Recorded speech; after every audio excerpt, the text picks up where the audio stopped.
Magandang hapon mga kalwas, mga kabendot, mga ka-DIY. So ayan po. Tutorial po ulit, tutorial. So meron po ako ngayon. Digital timer. Yan. Digital timer. Timer switch. So ituturo ko po sa inyo kung paano ito ginagamit at kung saan magandang gamitin. So in my case po, ako po ay sa car wash. Usually po pagdating ng hapon, madilim sa aking car wash. Gumagamit po ako ng ganito para yung ilaw ko sa car wash, doon sa aking garahe, o kung saan man, pwede rin po sa bahay. Kasi yung sa bahay ko po, automatic din siya nabubuhay. So yun po ang kagandahan nito. Mag-automatic po, hindi nyo na kailangan i-switch on pa, i-switch off, daily ang inyong ilaw. Mag-automatic po siya pag mayroon kayo nito. So maraming klase po ito.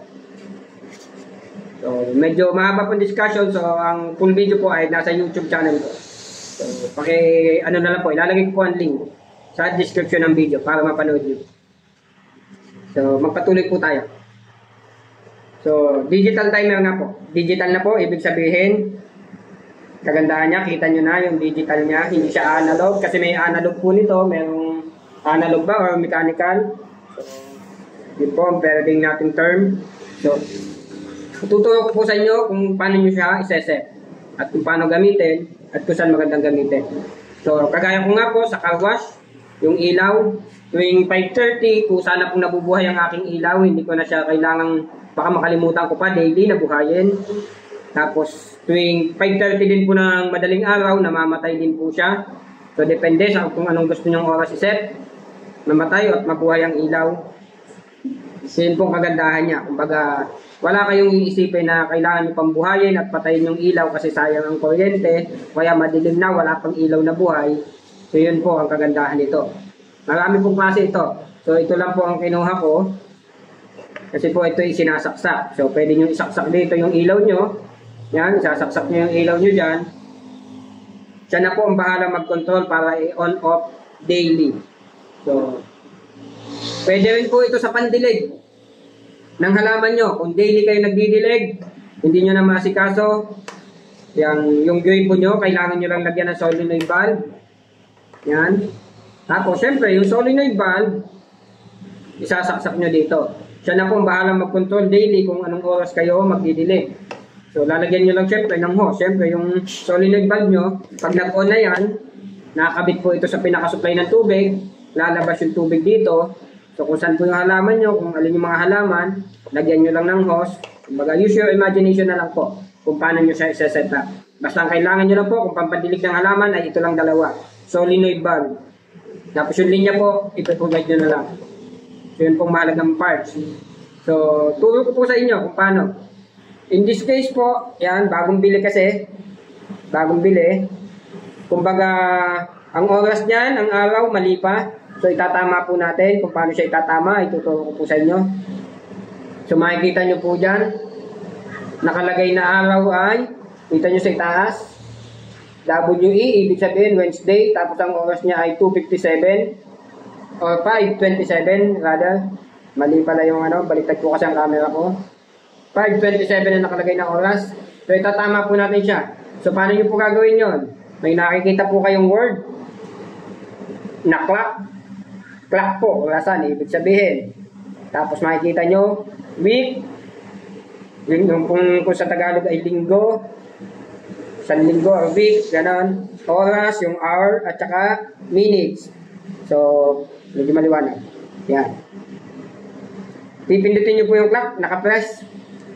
Ang una po natin itatama ay yung araw po, kasi naka-Wednesday siya. Ngayon ay Saturday. So, press yung clock.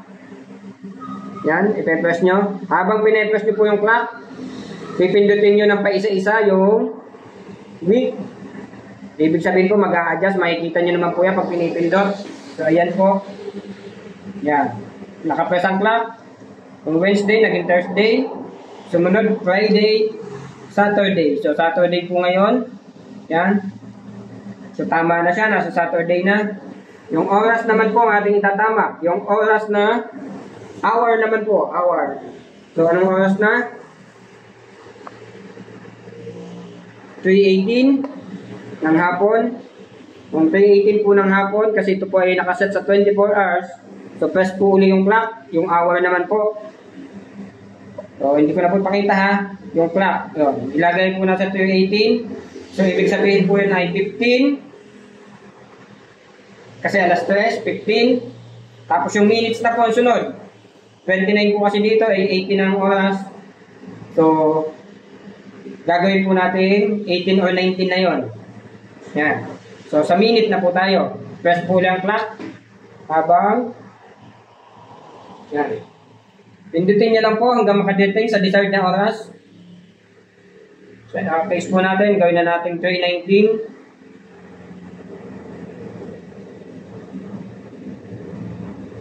Yan. 3:19 na po ngayon. So, tama na po ang oras. Ngayon, ang isa-set na po natin ay kung anong oras mamamatay at mabubuhay ang inyong ilaw o kaya ang inyong pandilig. So, nakikita nyo po dito. Yan.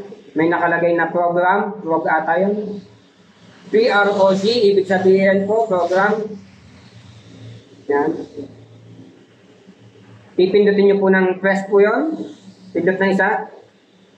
So, makikita nyo po may isa-set kayong oras. Yun yung unang day po. Unang day. Nakalagay po yung number 1. On. So, ilalagay nyo po sa clock. Yan.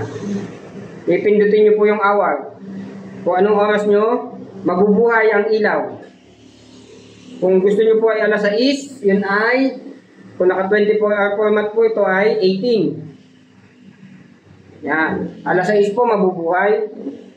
Kaya 18. Then, press ulit ang program. Nandun na po sa number 1 day. Day 1. Off. Yan. Kung anong oras naman po mamamatay. So, oras po ulit. Kung ang gusto nyo ay alas 5 or 5:30, so pinindit ko yung hour, 5. Tapos gusto ko lagyan ng ilang minuto. Kung halimbawa gusto ko po ay 5:15, mamamatay na siya ng 5:15 ng umaga. Yan po, naka-off. Then, pagkatapos nyo po sa day 1, day 2 na po yan, nakalagay po number 2 on. Yan. 2 on. So, mabubuhay po ulit kinabukasan. Ibig sabihin, isa-set nyo po uli yun ang ganun lang uli. Hour, minute.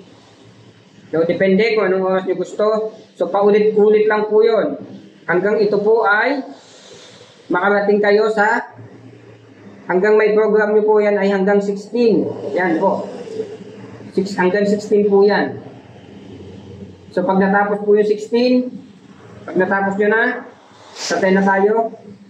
Kung nakita na po, naset na natin lahat. Kasi pare-pareho lang naman pong gagawin para hindi masyadong maba. Pag dumating po tayo sa 16, at na-set nyo na rin yung 16 na yon sa off ng 16, tapos na po. Isasaksak nyo na lang po ito sa outlet. Isasaksak nyo kung ilaw ang gagamitin nyo. Or kung sa tubig po, isasaksak nyo lang dyan. Sinaksak nyo ito sa outlet. And isasaksak nyo na lang po dyan. Automatic na po yun. Hindi na po tayo magsasampol ngayon kasi kung isa-set pa po natin, tapos hintayin natin, hahaba po oras. Yan naman po ay ganun lang ka-basic gawin. So, I hope po may natutunan kayo sa aking video at kung may natutunan po kayo at nakarating na kayo hanggang sa video na ito, please like, subscribe, hit the bell naman po. Salamat mga kawas, mga kabedot, mga ka-DIY. God bless po. Salamat po.